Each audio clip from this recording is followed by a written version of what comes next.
ঠান্ডা মাথায় খুনের পরিকল্পনা হয়। সেটা ফ্রিজে রাখা হয়েছিল।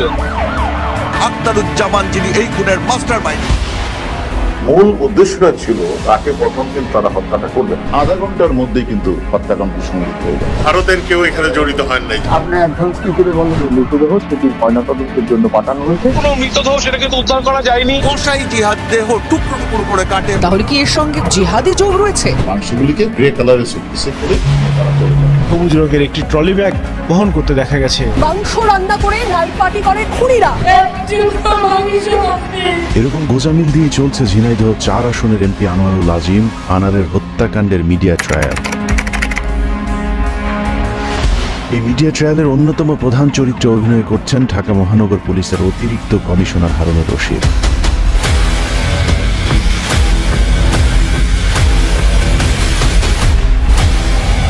যদি ভুল না করে থাকে তাহলে আনোয়ারুল আজিম আনারের হত্যাকাণ্ডের পর থেকে গেল কয়েকদিনে গোয়েন্দা প্রধান হারুনুর রশিদ কম বেশি প্রায় 3 ডজন টকশোতে অংশ নিয়েছেন।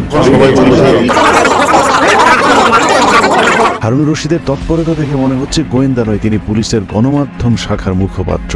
নিজের দায়িত্বের পরিবর্তে বিভিন্ন টেলিভিশনে বক্তব্য দিতেই তিনি ব্যস্ত রয়েছেন। যদিও গোয়েন্দারা যতটা সম্ভব ক্যামেরা এড়িয়ে চলার কথা, কিন্তু তিনি একমাত্র ব্যতিক্রম যিনি রীতিমতো গণমাধ্যমের প্রতি আসক্ত হয়ে পড়েছেন। এটার মধ্যে তারা হলুদের মশলা দিয়ে তারা করে নিয়েছে। টেলিভিশনে নিজের চেহারা দেখানোর এই আসক্তির কারণে একের পর এক উল্টা পাল্টা বক্তব্য দিয়ে যাচ্ছেন পুলিশের এই কর্মকর্তা। একজন তদন্তকারী কর্মকর্তা হিসাবে ব্যাপক কোনো কথা আমরা বলতে পারি না। শুধু হারুনুর রশিদ নয়, এমপি আনার হত্যাকাণ্ডের পর থেকে ভারতীয় পুলিশের তৎপরতা অত্যন্ত সন্দেহজনক। এখানে কোনো সাংবাদিক বা কাউকে ইমেজে প্রবেশ করতে দেওয়া হচ্ছে না। দুদেশের পুলিশের আচরণ দেখে মনে হচ্ছে কিছু একটা লুকানোর চেষ্টা চলছে দুদেশের পক্ষ থেকেই। তবে কি লুকানোর চেষ্টা করা হচ্ছে সেটা বের করার ক্ষমতা হয়তো আমাদের নেই, কিন্তু দুদেশে প্রচারিত গণমাধ্যমের সংবাদগুলোর পর্যালোচনা করলে একজন শ্রোতা হিসেবে আপনাকে কিছুটা দ্বিধাদ্বন্দ্বে পড়তে হবে। কিছুক্ষণ আগে কিন্তু পুলিশ কনফার্ম করেছে যে তার মৃতদেহ উদ্ধার হয়েছে। আজিম সাহেবের যে মৃতদেহ সেটি ময়নাতদন্তের জন্য পাঠানো হয়েছে। কোনো মৃতদেহ সেটা কিন্তু উদ্ধার করা যায়নি। এক এক টেলিভিশন, এক এক দেশের প্রশাসন বিভিন্ন সময় এক এক রকমের তথ্য দিচ্ছে, যা অত্যন্ত সন্দেহজনক। এসব গণমাধ্যম কিংবা প্রশাসনের কর্মকর্তাদের বক্তব্য শুনে আপনার পক্ষে চূড়ান্ত কোনো সিদ্ধান্তে আসা একদমই অসম্ভব। প্রথমত তারা বাংলাদেশের মাটিকে তারা ব্যবহার করতে চেয়েছে। ঢাকা মহানগর গোয়েন্দা সংস্থার তদন্ত সক্ষমতা এবং তাদের সফলতার কারণে তারা সাহস না পেয়ে বাহিরের মাটিতে তারা এটাকে প্ল্যানটা তারা করছে। একজন সাধারণ শ্রোতা হিসেবে ঝিনাইদহ 4 আসনের এমপি আনোয়ারুল আজিম আনারের হত্যাকাণ্ডকে কেন্দ্র করে বেশ কিছু প্রশ্নের উত্তর আমার অস্বাভাবিক মনে হচ্ছে। তারা মনে করেছে বাংলাদেশ যদি হয় তাহলে তারা ধরা পড়ার সম্ভাবনা আছে, সেই কারণেই তারা এই প্ল্যানটা তারা প্রথমে যে প্রশ্নটি আমার মাথায় ঘুরপাক খাচ্ছে তা হলো, যাদেরকে খুনি হিসেবে এরই মধ্যে চিহ্নিত করে গণমাধ্যমে অপরাধী হিসেবে প্রতিষ্ঠিত করবার চেষ্টা করা হচ্ছে, তারা কি আসলে এই খুনের সাথে জড়িত? বিভিন্ন গণমাধ্যমের তথ্য অনুযায়ী এমপি আনার হত্যার মূল পরিকল্পনাকারী তার বন্ধু আখতারুজ্জামান শাহীন। গণমাধ্যম এবং বাংলাদেশের গোয়েন্দা পুলিশের এই তথ্যের যদি সত্যতা যাচাই করতে হয় তাহলে সবার আগে শাহীন কিংবা তার পরিবারের মানুষের বক্তব্য নেওয়া প্রয়োজন। অথচ বাংলাদেশের কোনো গণমাধ্যম তাদের পরিবারের কোনো মন্তব্য নেয়ারই প্রয়োজন মনে করছে না। আখতারুজ্জামান শাহীনের পাশাপাশি এই নারীর নামও সামনে আসে। উল্টো শাহীনের বাংলোকে ঘিরে নানা ধরনের মুখরোচকর গল্প সাজিয়ে শাহীনকে এখন গডফাদার বানানোর চেষ্টা করা হচ্ছে। কিন্তু প্রশ্ন হলো, শাহীনের ব্যাপারে এতদিন এলাকার সাংবাদিকেরা কেন নিশ্চুপ ছিল? শাহীনের পরিবারের সাথে কথা না বলে একপাক্ষিকভাবে গোয়েন্দা পুলিশের বক্তব্যের উপর নির্ভর করে গড়পড়তার সংবাদ পরিবেশন করে যাচ্ছে বাংলাদেশের গণমাধ্যমগুলো। মূলত হত্যার মাস্টারমাইন্ড আখতারুজ্জামান শাহীন দেশে আসলে প্রায় ঝিনাইদহের কোটচাঁদপুর উপজেলার নিজের বিলাসবহুল বাংলোতে পার্টির আয়োজন করতেন। অনুসন্ধানের শুরুতে আমরা খুনের ঘটনায় অভিযুক্ত প্রধান পরিকল্পনাকারী শাহীনের একটু বক্তব্য শুনে আসি। আমাকে বলা হচ্ছে আমি নাকি 5 কোটি টাকা দিয়েছি। কিভাবে আমি 5 কোটি টাকা দিই? কোথায় পেলাম আমি 5 কোটি টাকা? মানুষ বাংলাদেশে অনেক কথাই বলে, কিন্তু তাদের কাছে কোনো প্রমাণ থেকে তারা দেখাতে বলে। সব অপরাধী তার অপরাধ অস্বীকার করবে, এটাই স্বাভাবিক। কিন্তু শাহীনের এই বক্তব্যের কিছু ভিত্তি রয়েছে। যেমন শাহীন কলকাতায় যে বাসাটি ভাড়া নিয়েছে সেই বাড়িটি তার নিজের নামে নেয়া। শাহীন ভালো করে জানে অভিজাত এলাকার এই বাড়িতে নিরাপত্তা ব্যবস্থা অত্যন্ত সুদৃঢ়। চারপাশে সিসি ক্যামেরায় ঢাকা নিরাপত্তার চাদরে বেষ্টিত এরকম একটি জায়গাকে কেন তারা খুনের জন্য বেছে নেবে? আপনাদের তো সেন্স থাকা উচিত। আমি ফ্ল্যাট ভাড়া নিয়ে আমি এই কাজ করব, আপনি করবেন, করবে। পরের প্রশ্ন হলো, এরই মধ্যে বিভিন্ন গণমাধ্যমে প্রচারিত খবর অনুযায়ী এমপি আনারের বন্ধু শাহিনের কোটচাঁদপুরে রয়েছে বিরাট একটি বাংলো। সে বাংলোতে মদ আর জুয়ার আসরে বিভিন্ন সময় এমপি আনারের যাতায়াত নাকি ছিল। রাতে সেখানে মদের আড্ডা আর সুন্দরী নারীদের নিয়ে আমোদ প্রমোদ করা হতো। এই যে রান্না বাড়া করে, খাওয়া দাওয়া করে, এই বক্সে গান মান দেয়। খবর ছড়িয়েছে বাংলা সিনেমার বিভিন্ন নায়িকাদেরও নাকি সেখানে আনাগোনা রয়েছে। এই বাংলোতে নাকি ঢাকাই ছবির একাধিক নায়িকারও আসা যাওয়া ছিল। জানা যায় বন্ধু শাহিনের আমন্ত্রণে সাংসদ আনারও একাধিকবার এই বাংলোতে গিয়েছিলেন। সেখানে তারা একান্ত সময় কাটাতেন। এছাড়া হানি ট্র্যাপ হিসেবে যে শিলাস্তি রহমানের কথা বলা হচ্ছে তাকে এলাকায় সবাই আখতারুজ্জামান শাহিনের ঘনিষ্ঠ বান্ধবী হিসেবেই জানে। তাহলে প্রশ্নগুলো, শিলাস্তির সাথে একান্তের সময় কাটানোর জন্য এমপি আনারকে কেন ভারতে যেতে হবে? এমপি আনার যদি ভারতে গিয়ে কোনো নারীর সাথে একান্তের সময় কাটাতে চেয়েই থাকে তাহলে সেটা শিলাস্তি রহমান নয়, অন্য কোনো নারী হতে পারে, এবং সেই নারী অবশ্যই বাংলাদেশি নয়, ভারতীয়। আর ভারতীয় সেই নারীকে বন্ধু শাহিনের বাসায় নয়, অন্য কোথাও গিয়ে একান্তে সময় কাটানোর কথা। এর পেছনে আরো যুক্তি দেওয়া যেতে পারে, যেমন ভারতীয় কয়েকটি গণমাধ্যম প্রচার করেছে আনারুল খুন হয়েছে একটি মদের আসর থেকে, এবং সেখানেই টাকা পয়সা নিয়ে কথা কাটাকাটির এক পর্যায়ে তাকে নাকি খুন করা হয়েছে। প্রশ্ন হলো, শাহিনের সাথে যদি এমপি আনারের টাকা পয়সা নিয়ে সে ধরনের সমস্যা থাকতো তাহলে এমপি আনার কি কখনোই কাউকে না জানিয়ে শাহিনের গোপন সেই বাসায় গিয়ে উঠত? কখনোই না। একটা মদ্যপানের আসর, সেই আসরে মাথায় কোনো ভারী বস্তু দিয়ে প্রথম আঘাত করা হয়। সবচেয়ে বড় রহস্যের ডালপালা গজিয়েছে এমপি আনারুল আজিমের মরদেহকে কেন্দ্র করে। কলকাতা নিউ টাউনের শাহিনের ভাড়া নেওয়া যে বাড়িটিতে আনার খুন হয়েছে বলে দাবি করা হচ্ছে, সেই বাড়িটি যখন কলকাতা পুলিশ নিয়ন্ত্রণ নিয়েছিল তার পরপরই স্থানীয় সাংবাদিকদেরকে জানানো হয়েছিল এমপি আনারের মরদেহ পাওয়া গিয়েছে।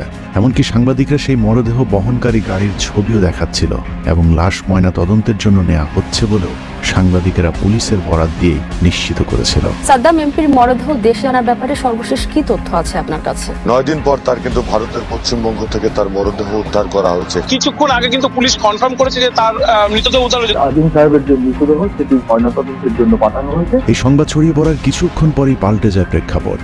বাংলাদেশ এবং ভারতীয় গণমাধ্যমে নিউজ ফিড থেকে উধাও হয়ে যায় এমপি আনারের মরদেহ উদ্ধারের খবরটি। এরপর থেকে আনারের লাশ নিয়ে চলতে থাকে বিভিন্ন রকমের বিভ্রান্তমূলক খবর। দেহ টুকরো টুকরো করার পর সেটা ফ্রিজে রাখা হয়েছিল। সঞ্জীবা গার্ডেন থেকে পরবর্তীকালে দেহের দেহাবশেষ উদ্ধার হয়। বিভিন্ন পার্টে ভাগ করে দিয়েছে, অর্থাৎ হাড্ডির সাথে মাংস আলাদা করে দিয়েছে। বাকি মাংসগুলিকে বিভিন্ন পলিথিন বা বিভিন্ন ইয়েতে করে তারাও। কোথাও বলা হয়েছে কয়েক টুকরো মাংস পাওয়া গিয়েছে, কোথাও শরীরের অর্ধেক অংশ পাওয়ার দাবি করা হয়েছে, আবার কোথাও আজিমের রক্তমাখা জামা পাওয়ার সংবাদও প্রচারিত হয়েছে। তার যে আত্মীয় স্বজন আছে তারা সিদ্ধান্ত নেবেন কখন কিভাবে তারা এই মরদেহ বাংলাদেশে নিয়ে আসবেন। দর্শক এবার চলে যেতে চাই কলকাতায়। আস্ত কোনো দেহ, অর্থাৎ পুরো কোনো মৃতদেহ সেটা কিন্তু উদ্ধার করা যায়নি। কোথাও আবার বলা হয়েছে আনারের গোশতে মশলা রসলা মাখিয়ে তারপর নাইট পার্টি করা হয়েছে। মেশানো হয় হলুদ, ফ্ল্যাটে জমিয়ে মাংস রান্না করে নাইট পার্টি করে খুনিরা। কথিত খুনি জিহাদকে নিয়ে মরদেহ উদ্ধারের নাটক করা হলে সেখান থেকেও এমপি আনারের শরীরের কোনো অংশ উদ্ধার করতে পারেনি কলকাতা পুলিশ। বাংলাদেশের যে সাংসদের দেহাংশের খোঁজ চলছে, ভাঙড়ে পৌঁছে যায় সিআইডি। সেই জিহাদকে সঙ্গে নিয়ে বাগ জেলা খালের বিভিন্ন অংশে তল্লাশি চালাচ্ছেন। জিহাদকে নিয়ে পুলিশের মরদেহ উদ্ধারের নাটক শেষ হবার পর প্রশ্ন উঠেছে আনারের লাশ তাহলে কোথায় গেল? ভারতীয় পুলিশ যে লাশ উদ্ধার করে ময়নাতদন্তে পাঠানোর দাবি করেছিল সেই গাড়িতে তাহলে কার লাশ ছিল? খণ্ড বিখণ্ড দেহ, অর্থাৎ ট্রলিতে করে দেহ পাচার করা হয়েছে। কিংবা আসলেই কি সেখানে কোনো লাশ ছিল? আরেকটু কঠিন করে যদি বলি, এমপি আনার কি আসলেই খুন হয়েছে, নাকি ভারতীয় স্বর্ণ চোরা কারবারি মাফিয়াদের হাতে জিম্মি হয়ে আছে? এই নিচে একটি হাড়ের অংশ পাওয়া গিয়েছে, যেটা কোনো দেহের অংশ নয়, মূলত এটি কোনো খাসির কাটার পরে তার যে হাড়ের অংশ সেটা ছেড়ে দেওয়া হয়েছিল সেই অংশ। ভারতীয় পুলিশের এরকম সন্দেহজনক আচরণের কারণ কি, সে উত্তর হয়তো কখনোই পাওয়া যাবে না। কারণ ভারতীয় পুলিশের মতো বাংলাদেশ পুলিশও সমান তালে বিভ্রান্তিমূলক বক্তব্য দিয়ে যাচ্ছে, যা দেখে মনে হচ্ছে ভারত থেকে যা শিখিয়ে দেওয়া হচ্ছে সেই বক্তব্যই যেন বাংলাদেশের পুলিশ হুবহু পাঠ করে যাচ্ছে। আপনারা এটাও জেনে খুশি হবেন, ইন্ডিয়ান পুলিশরাও এটা অত্যন্ত গুরুত্ব দিয়ে তারা বাংলাদেশেও কাজ করছে, আবার তারা ইন্ডিয়াতেও তারা তাদের ওই আসামি কিনে তারা বিভিন্ন জায়গায় অভিযান পরিচালনা করছে। কোথাও বলা হয়েছে 2 থেকে 3 মাস আগে বাংলাদেশে বসে খুনের পরিকল্পনা হয়, কোথাও বলা হয়েছে কলকাতা যাওয়ার পরে পরিকল্পনা হয়েছে। ঢাকায় দীর্ঘ 3 মাস ধরে এমপি আনারকে খুনের পরিকল্পনা করা হয়। ঢাকায় বসে প্রায় 1 মাস আগে থেকে ঠান্ডা মাথায় খুনের পরিকল্পনা হয়। কখনো বলা হয়েছে একজন গাড়ি চালক, কখনো বলা হয় 2 জন। 1টি 2টি নাকি 3টি লাগেজে করে মরদেহ সরানো হয়েছে তা নিয়েও রয়েছে ভিন্ন ভিন্ন বক্তব্য। এমনকি কথিত লাশ গায়েবের ঘটনায় ব্যবহৃত সবুজ কালারের লাগেজকে বলা হয়েছে গ্রে কালার। গ্রে কালারের সুটকেসে করে লাশটাকে এমন ভাবে গুম করা হবে যাতে কেউ কোনোদিন খুঁজে না পায়। সবুজ রঙের একটি ট্রলি ব্যাগ বহন করতে দেখা গেছে। সিসি ক্যামেরার ফুটেজে একটি লাগেজ দেখা গেলেও কোথাও 2টি কিংবা 3টি লাগেজের কথা বলা হয়েছে। এরা 2 জন 2টা ব্রিফকেস করে মশলা দিয়ে তারা করে নিয়েছে। এটা সুটকেসে করে মাংসগুলিকে বিভিন্ন পলিথিন বা বিভিন্ন ইয়েতে করে তারা বের হয়ে যায়। তার লাশটাকে দেহ থেকে আলাদা করে বাসার ভিতরে যে 3টা কমোড আছে ফ্লাশ করার পরে ডেস্টিনেশন যেখানে এগুলি জমা হয় ওটাও ভাঙতে বলেছে। গোয়েন্দাই কর্মকর্তার পরস্পর বিরোধী বিভিন্ন বক্তব্যের মধ্যেও একটি জায়গায় তিনি কখনই গরমিল করেননি, তা হলো আনার হত্যাকাণ্ডের সাথে ভারতের কেউ জড়িত নেই। এমনকি পুলিশের বর্ণনা অনুযায়ী গোপালের বাড়ি থেকে লাল রঙের যে গাড়িতে করে আনারকে আখতারুজ্জামান শাহিনের বাসায় নিয়ে যাওয়া হয়েছিল, যে গাড়িতে করে খুনিরা একজন একজন করে পালিয়ে গেল, সেই গাড়িতে করে আনারের লাশ রাতের অন্ধকারে খালের ঝুপড়ির ভেতরে ফেলে দেওয়া হয়েছিল। অথচ সেই গাড়ি চালককে জিজ্ঞাসাবাদের প্রয়োজনও মনে করছে না গোয়েন্দা কর্মকর্তা হারুনুর রশিদ।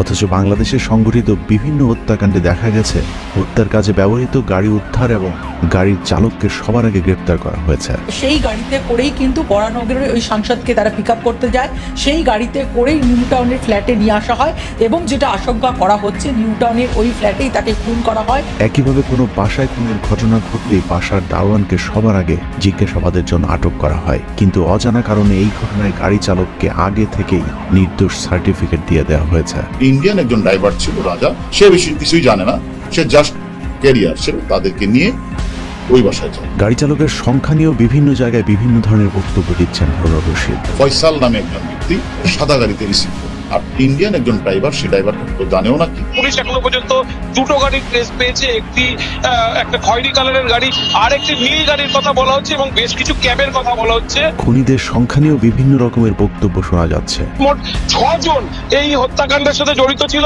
6 জনই বাংলাদেশি নাগরিক। 3 জনই কিন্তু সরাসরিভাবে ডাইরেক্ট একেবারে খুনের সঙ্গে তারা যুক্ত, তারা খুন করে। এমপি আনারুল আছেন যে বন্ধুর বাসায় গিয়ে উঠেছিল, প্রয়োজন ছিল সেই গোপালকেও জিজ্ঞাসাবাদ করা, কিন্তু অদৃশ্য কারণে গোপালের ব্যাপারে শুরু থেকেই বাংলাদেশের পুলিশ একদম চুপ। বাংলাদেশের বেশ কিছু গণমাধ্যম খুনের কারণ হিসেবে এমপি আনারের স্বর্ণ চোরাচালানের বিষয়টি আলোচনায় আনলেও গোপাল নিজেও যে একজন স্বর্ণ চোরা কারবারি সেটি একদম এড়িয়ে যাচ্ছে। অথচ হতে পারে গোপাল নিজেও এই খুনের পরিকল্পনাকারীদের একজন, যে কারণে ভারতীয় সাংবাদিকেরাও গোপালকে আটক করে জিজ্ঞাসাবাদের দাবি তুলেছেন। পুলিশ হয়তো এখন গোপাল বিশ্বাসকে স্ক্যানার অর্থাৎ তদন্তের আওতায় নিয়ে আসবেন। কেন এমপি আনারের বন্ধু গোপাল এবং তাকে বহন করা সেই গাড়ির ড্রাইভারকে বাঁচানোর চেষ্টা করা হচ্ছে, সেই প্রশ্নের উত্তর খোঁজা গেলেই আসল খুনিদেরকে বের করা সম্ভব। গোপাল বিশ্বাসের যেহেতু ফোন সুইচ অফ, গোপাল বিশ্বাসের সঙ্গে আমরা যোগাযোগ করতে পারিনি। এই বন্ধুর সম্পর্কে তোমায় জানিয়ে রাখি যে গোপাল বিশ্বাস তিনি একজন স্বর্ণ ব্যবসায়ী। ভারতীয় গণমাধ্যমের তথ্য অনুযায়ী যেহেতু গোপাল নিজেও একজন স্বর্ণ চোরা কারবারি, হতে পারে গোপালের সাথে আর্থিক লেনদেন নিয়ে সমস্যা ছিল এমপি আনারের, এবং গোপালের ভাড়া করা খুনি দিয়ে খুন করা হয়েছে বাংলাদেশের এই এমপিকে। তো তাকে তো এসএমএস করেছে, জানিয়েছে যে সে দিল্লিতে রয়েছে, তারপরেও গোপালের কেন সন্দেহ হলো, তাকে মিসিং ডায়েরি করতে হলো। এখন আপনাদের মনে প্রশ্ন আসতে পারে, তাহলে ভারতীয় পুলিশ যে সিসি ক্যামেরার ফুটেজ প্রকাশ করেছে সেখানে তো স্পষ্ট দেখা যাচ্ছে শাহিনের বাসা থেকে শিমুল এবং তার বন্ধু লাগেজের ভেতরে করে লাশ নিয়ে বেরোচ্ছে। কিন্তু আমার প্রশ্ন হলো, ওই লাগেজের ভেতরে যে লাশ ছিল সেটা আপনি কিভাবে নিশ্চিত হলেন? এত বড় লাগেজে করে মাংস নিয়ে যদি ছোট্ট একটি খালে ফেলা হয় তাহলে সেই লাগেজটি অবশ্যই খুঁজে পাওয়ার কথা, কিন্তু প্রশিক্ষণপ্রাপ্ত ডুবুরিদের কাজে লাগিয়েও বেশ কয়েকদিন ধরে চেষ্টার পরও বিশাল সেই লাগেজটি উদ্ধার করা সম্ভব হচ্ছে না। এটা খুবই অস্বাভাবিক। কলকাতা রাজ্যের একজন 15 বছরের অভিজ্ঞ ডুবুরি জানিয়েছেন, যেই খালে এমপি আনারের কিমা করা হলুদ মাখানো মাংস ফেলার কথা বলা হচ্ছে সেটা অবিশ্বাস্য, কারণ এরকম অগভীর শান্ত খালে যদি ছোট সুই ফেলা হয় সেটাও তারা উদ্ধার করতে সক্ষম। সবশেষ ডুবুরি উনি বলেছেন যে আমি 15 বছর ধরে এই ডুবুরির কাজটা করি। তিনি বলেছেন যে আমি সুই তুলে ফেলছি অথচ একটা বডির খণ্ডাংশ বা ক্ষুদ্রাংশ আমি পাচ্ছি না। সেই সাথে চিন্তা করে দেখুন, বাংলাদেশি সাংবাদিকদের আগেই এমপি আনারুল যে স্বর্ণ চোরাচালানের সাথে জড়িত সেটাও ভারতীয় সাংবাদিকেরাই জানিয়েছেন। এখন প্রশ্ন হলো, আনারুল সম্পর্কে এত তথ্য ভারতীয় সাংবাদিকরা কোথায় পেল? এই সাংসদ তিনি একজন স্বর্ণ ব্যবসায়ী। স্বাভাবিকভাবে এই গোপাল বিশ্বাসের সাথে সাংসদের ঘনিষ্ঠতা কোন পর্যায়ে ছিল? কোনো ব্যবসায়িক কারণ? আরো প্রশ্ন উঠতে পারে, ভারতীয় পুলিশ কেন খুনের ঘটনা ধামাচাপা দেওয়ার চেষ্টা করবে? কারণ যে চক্রটি স্বর্ণ চোরা কারবারির সাথে জড়িত তারা অত্যন্ত ক্ষমতাবান। কতটা ক্ষমতাবান সেটা একমাত্র সীমান্ত এলাকার বাসিন্দারাই জানেন। চুয়াডাঙ্গা, ঝিনাইদহ, যশোর সীমান্ত এলাকায় যাদের বাড়ি তাদের কাছে খবর নিলেই জানতে পারবেন কতটা জমজমাট ওই এলাকার এই মুহূর্তের স্বর্ণ চোরা কারবারিদের ব্যবসা। ভারতীয় স্বর্ণ চোরা কারবারিরা দুবাই থেকে নিয়ে আসা স্বর্ণ ভারতে নিয়ে যেতে দীর্ঘদিন ধরে বাংলাদেশকে ট্রানজিট হিসেবে ব্যবহার করছে। আর এই ট্রানজিটে শাহজালাল আন্তর্জাতিক বিমানবন্দর থেকে ভারতে পৌঁছানো পর্যন্ত বাংলাদেশের ভেতরে মোট দুবার হাত বদল হয়। একটি পক্ষ শাহজালাল থেকে সীমান্ত এলাকা পর্যন্ত নিয়ে যায়, আরেকটি পক্ষ সীমান্ত পার করে ওপারে পৌঁছে দেয়। এক একটি পার ঢাকা থেকে ভারত সীমান্ত পর্যন্ত পৌঁছে দিতে 700 থেকে 1000 টাকা দেয়া হয় বহনকারী প্রতিজনকে। আর এটা এখন চুয়াডাঙ্গা, ঝিনাইদহ এবং যশোর সীমান্ত এলাকার অনেক যুবকের একমাত্র আয়ের উৎস। বিশেষ করে ঝিনাইদহ জেলার আনোয়ারুল আজিম আনার, যশোরের শাহিন চাকলাদার এবং চুয়াডাঙ্গা 2 আসনের এমপি আলী আজগর টগরের নাম বহুল আলোচিত। এই অবৈধ ব্যবসা করে এমপি এবং তাদের পরিবারের লোকজন এখন শত শত কোটি টাকার মালিক হয়েছে। যে মাফিয়াদের হয়ে কাজ করে শত শত কোটি টাকার মালিক হওয়া যায়, তাহলে সেই মাফিয়ারা কত টাকার মালিক সেটা একটু চিন্তা করুন। চিন্তা করে হয়তো ধারণা পাওয়া যায়, কিন্তু প্রমাণ করা অসম্ভব। যে কারণে যদি কিন্তু হতেও পারে এসবের বাইরে গিয়ে আমাদের পক্ষে সব তথ্য উপাত্ত উপস্থাপন করা সম্ভব নয়। যে কারণে প্রমাণ করার পরিবর্তে একটু ধারণা দিয়ে যাই। এমপি আনার হত্যার 3 আসামির একজন শিলাস্তি রহমানকে। শিলাস্তি রহমানের স্বাক্ষর নিতে গেলে তিনি সেই আইনজীবীকে বলেন, কেন স্বাক্ষর করবেন তিনি? আসামি নয়। কাঠগড়ায় নিজেকে নির্দোষ দাবি করেন শিলাস্তি। শিলাস্তির এই দাবি হয়তো সঠিক। এমপি আনার তার বন্ধু শাহিন এবং আমান শিলাস্তিদের হয়তো ভারতের সেই বাসায় একটা গেট টুগেদার হয়েছিল, কিন্তু সেখানে আনার খুন হয়নি। খুনের ঘটনা হয়তো ঘটেছে অন্য কোথাও। খুনি হিসেবে এখন যাদের নাম শোনা যাচ্ছে তারা সকলেই হয়তো পরিস্থিতির শিকার। এদের মধ্যে অপ্রাসঙ্গিকভাবে একজনকে বলির পাঠা বানানো হয়েছে, যার নাম কথিত কসাই জিহাদ হাওলাদার। নামের সাথে জিহাদি একটি জঙ্গি ভাব থাকায় হয়তো তাকে বাছাই করা হয়েছে। ভারতীয় অনেক গণমাধ্যম এরই মধ্যে জিহাদের নাম শুনি ঘটনাকে ইসলামিক চরমপন্থীদের কাজ বলে প্রচার করাও শুরু করেছিল। কসাই জিহাদ যে সংসদের দেহ টুকরো টুকরো করে কাটে। ধৃত জিহাদকে জেরা করে কলকাতায় আসার সম্ভাবনা বাংলাদেশের পুলিশের। তাহলে কি এর সঙ্গে কোনো জিহাদি যোগ রয়েছে? ঘটনা আসলে যাই হোক, জিহাদ কখনোই কসাই পেশায় জড়িত ছিল না। মানুষের মাংস কেটে টুকরো টুকরো করা তো বহু দূরের কথা, তাকে দিয়ে কাউকে চর মারাও অসম্ভব। গণমাধ্যমে জিহাদের যে ছবিটি ভেসে বেড়াচ্ছে সেটা দেখেও বোঝাই যাচ্ছে তাকে দিয়ে কোনো মানুষকে কেটে কুচি কুচি করা একদম অসম্ভব। ও এরকম কোনো কাজ করতে পারে না। আমি একটা কথা, আমার হাজবেন্ড কখনো কষাই ছিল না, আর ওর কত ফ্রেন্ড ছিল, ওরা কোনোদিন যতগুলো ফ্রেন্ড ছিল কষাই ছিল। এই ধরনের ছেলে না। এখন যে কোনো এর মধ্যে একটা আপনারা গুড়াইয়াত দিয়ে তারপরে দেখেন কোন জায়গায় কি হয়েছে, বুঝছেন? কিন্তু ছেলে কিন্তু খারাপ না, ওর ফ্যামিলি খারাপ না। এভাবে পরিকল্পিত একটি মিডিয়া ট্রায়ালের মাধ্যমে এমপি আনার হত্যাকাণ্ডকে ভিন্ন খাতে প্রবাহিত করবার চেষ্টা করা হচ্ছে। পরিস্থিতি দেখে মনে হচ্ছে ভারতের হাই অফিসিয়াল কোনো একটি জায়গা থেকে গোপালদেরকে বাঁচানোর জন্য বাংলাদেশের স্বরাষ্ট্রমন্ত্রীকে নির্দেশ দিয়েছে। যে কারণে কোনো প্রকার তদন্ত ছাড়াই ভারতের কেউই হত্যাকাণ্ডের সাথে জড়িত নয় বলে ঘটনার প্রথম দিনই জানিয়ে দিয়েছিলেন ভারতে নিয়োগ করা বাংলাদেশের স্বরাষ্ট্রমন্ত্রী আসাদুজ্জামান খান কামাল। ভারতের কেউ এখানে জড়িত হন নাই। যারা হত্যা করেছেন এখন পর্যন্ত আমাদের কাছে যা ইনফরমেশন, আমাদের দেশের মানুষই এর সঙ্গে জড়িত। এসব কারণে হাজারো ডালপালা গজাতে শুরু করেছে আনার হত্যাকাণ্ড নিয়ে। আসলে কি আনার খুন হয়েছে? খুন হলে এখন পর্যন্ত কেন লাশের একটি টুকরো খুঁজে পাওয়া যাচ্ছে না? নাকি আনারকে ভারতীয় গোয়েন্দা সংস্থায় গুম করে রেখেছে? তাকে কে মেরেছে আপনি অ্যাডভান্স কি করে বলেন? হোম মিনিস্টারও বলে, ফরেন মিনিস্টারও বলে, এনারা অ্যাডভান্স অনেক মন্ত্রী এটা বলে, অ্যাডভান্স কথা বলে, তদন্ত নাই, কিছু নাই। স্বরাষ্ট্রমন্ত্রী যে কোনো কিছু না জেনে ভারতকে বাঁচানোর চেষ্টা করছে সেটা ভারতীয় একটি গণমাধ্যমে তার দেয়া বক্তব্যেই প্রমাণ হয়ে যায়। বাংলাদেশি গণমাধ্যমে এমপি আনারের খুনিরা সবাই বাংলাদেশি দাবি করা মন্ত্রী। তারও একদিন পর ভারতীয় সাংবাদিকদেরকে জানিয়েছেন আনার কি খুন হয়েছেন নাকি সুইসাইড করেছেন সেটাও নাকি তিনি তখনও জানেন না। অথচ বাংলাদেশি গণমাধ্যমের সামনে তিনি বলেছিলেন আনার খুন হয়েছে এবং বাংলাদেশিরাই তাকে খুন করেছে। বাংলাদেশ সরকারকে আপনাকে হোম মিনিস্ট্রিকে কি খুন বলেই জানানো হয়েছে? এটা কোন সুইসাইড না কত কিছু হতে পারে। এছাড়াও কোনো দলের একজন সংসদ সদস্য ভারতে গিয়ে খুন হবার পর স্বভাবতই সেই দলের সাধারণ সম্পাদকের উচিত ভারত সরকারের নিরাপত্তায় কোনো ঘাটতি ছিল কিনা তা খতিয়ে দেখা। অথচ ওবায়দুল কাদের ঘটনা শুনেই বলে দিয়েছিলেন ভারতের কোনো দোষ নেই, সব দোষ এমপি আনারের, কারণ তিনি ভারত সরকারকে না জানিয়েই সে দেশে গিয়েছিলেন। কিন্তু আর ভারত সরকারকে জানিয়ে যান, কাজে নিরাপত্তার ব্যাপারটা তখনই সেভাবে দেখাও। পরিস্থিতি দেখে মনে হচ্ছে কয়েকটা বিষয়কে আড়াল করবার চেষ্টা চলছে, যা তদন্তের মূল বিষয় হতে পারত। যেমন এমপি আনারুল আজিম আনারের ভারতে যাবার উদ্দেশ্য আসলে কি ছিল সেটা নিয়ে কোনো আলোচনা নেই। দর্শনার গেদে সীমান্ত হয়ে ভারতে যাবার সময়কার যে ভিডিওটি নেট দুনিয়ায় ঘুরে বেড়াচ্ছে, সে ভিডিওটি কে করেছিল, কেই বা প্রথম ফেসবুকে আপলোড করলো। এমপি আনার লাল পাসপোর্ট নিয়ে ভারতে যাওয়ার পরেও তাকে কেন যথাযথ নিরাপত্তা দেয়নি ভারত সরকার? এমপি আনার তার ভারতীয় বন্ধু গোপালের বাসা থেকে বের হবার পর যে লাল গাড়িটি দেখা গিয়েছিল, সেই গাড়িতে কে গেছিল? গোপালের বাড়ি থেকে বের হবার পর মাঝপথের যে ভিডিওটি বিভিন্ন জায়গায় দেখা যাচ্ছে, সেই ভিডিওটি কে ধারণ করেছিল? গোপালকে এমপি আনারের মুঠোফোন থেকে ভিআইপিদের সাথে দিল্লি যাচ্ছি লিখে খুদে বার্তা পাঠানোর পরেও গোপাল কেন সাধারণ ডায়েরি করেছিল? সাধারণ ডায়েরি করবার পর থেকে গোপাল কেন পলাতক রয়েছে? সাংবাদিকদেরকে পুলিশ প্রথমে লাশ পাওয়া গিয়েছে দাবি করবার পর কেন পরবর্তীতে তা অস্বীকার করা হয়েছে? ভারতে এমপি আনার খুন হয়েছে এই খবর জানার সাথে সাথে ডিবি কিভাবে আসামিদের কাছে সবকিছু জেনে ফেললো? এমনকি আনারের মাংসে হলুদ মাখানোর খবরও আসামিরা এত সহজে কিভাবে স্বীকার করে ফেললো? নাকি সাজানো এই নাটকে আসামিরা আগে থেকেই ডিবির হাতে আটক ছিল? আনার কন্যা তার বাবার খোঁজে ভারতে যাবার কথা বলেও কেন যায়নি? ভারতে যেতে এমপির মেয়েকে কে নিষেধ করেছিল?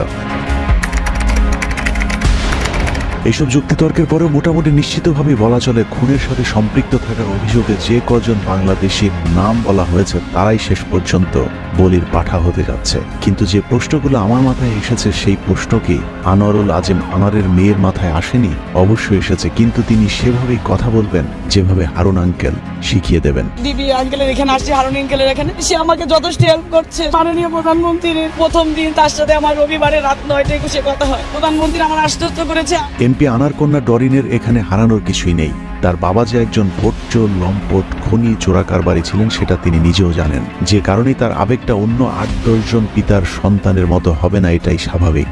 এমপি কন্যা এরই মধ্যে ঝিনাইদহের বিভিন্ন এলাকা চষে বেড়ানো শুরু করেছেন। সেখানে তিনি পাক্কা রাজনীতিবিদদের মতো বক্তব্য রেখে যাচ্ছেন। তাকে জিজ্ঞেস করেন কেন আমার বাবাকে কেটে কেটে টুকরা করা হয়েছে। সবকিছু ঠিক থাকলে ঝিনাইদহ 4-0 আসনের পরবর্তী এমপি হতে যাচ্ছেন আনারের কন্যা। অতএব আপাতত তার জন্য এতটুকুই মেঘ না চাইতে বৃষ্টির মতো। সেই বৃষ্টিতে যদি এমপির পরিবার শীতল হয়ে যায়, তাহলে আমরা আর উষ্ণতা ছড়ানোর চেষ্টা করে লাভ কি? অতএব চলুন বাংলাদেশ এবং ভারতের যৌথ প্রযোজনায় আরেকটি নাটক দেখতে থাকি, যেই নাটকের সব পক্ষই শেখ হাসিনার লোক। আমাদের এখানে হারানোর কিছুই নেই, কারণ এমপি আনারের মৃত্যু কিংবা শাহিন শিরাস্তির মৃত্যুদণ্ড সবই আমাদের জন্য ঈদের মতো। আল্লাহ হাফেজ, ঈদ মোবারক।